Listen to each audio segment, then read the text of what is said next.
Қайырлы күн достар, менің каналыма қош келіпсіздер. Бүгін сіздермен араптың тәттісі өзіміздің чак-чакты дайындайтын боламыз. Алдымен менің каналыма тіркеліп алыңыздар. Бізге ұн қажет, оның үстінен тұз, қамыр қопсытқыш және де ванильный сахар қосамыз.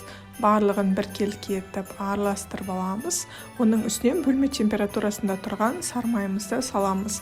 Сармайларыңыз жұмсақ болғаны дұрыс, себебі жұмыс жасаған кезде оңай бірігетін болады. Ұнымыз бен сармайымызды біріктіріп алған соң, үстінен жұмыртқаның сарысын саламыз. Оның үстінен бөлме температурасындағы суымызды құйып, қолымыздың көмегімен қамыр илеп бастаймыз. Қамырларыңыз өте жұмсақ болып шығады. Илеп болғаннан кейін 10 минутқа қалдырамыз. Одан кейін қамырымызды алып екі бөлікке бөлеміз. Яғни екі суала болып шығады. Екі бөлікке бөліп, қолымыздың көмегімен дөңгелек суала жасап аламыз. Кейін қолымыздың көмегімен жаямыз. Қамыр өте жұмсақ болғандықтан оқтауды қолданудың қажеті жоқ. Үстінен жүгері крахмалын сеуіп, жан-жағын қайтарып, біріктіріп аласыздар. Тағы да крахмал сеуіп, екінші жағында қайтарамыз. Төртбұрышты формаға келтіріп, тоңазытқышқа 15 минутқа қалдырасыздар. Одан кейін қамырымызды алып, қолымыздың көмегімен төртбұрыш етіп жайып аласыздар. Қамырды жұқа етіп жаясыздар.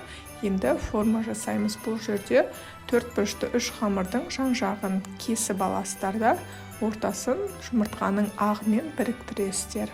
Яғни бірінші қамырды төртбұрыш, екінші қамырды ромбик тәрізді, үшінші қамырды қайтадан төртбұрыш етіп қойып шығасыздар. Үшінші қамырды үстіне қойғаннан кейін қолымыздың көмегімен ортасынан басамыз. Яғни піскен кезде арасы ашылып кетпеуі үшін. Майымызды қыздырып аламыз. Оның үстінен чак-чагымызды салып, осындай ұзын затпен ортасын басып тұрасыздар. Сол кезде біздің чак-чагымыз әдемі формаға келетін болады. Міндетті түрде шұңқыр ыдысқа май құйып пісіріңіздер.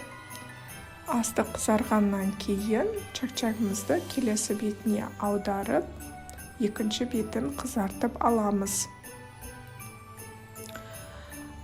Одан кейін чак-чагымызды алып, қағаз майлықтардың үстіне қоямыз. Оның үстінен еріген балымызды құйып шығамыз. Сонымен біздің чак-чактарымыз дайын, жылтырап өте әдемі болып шығады. Міндетті түрде осы рецептпен жасап көріңіздер. Сіздермен болған Айдана, менің каналыма тіркеліп, лайк басуды ұмытпаңыздар. Келесі кездескенше сау саламатта болыңыздар.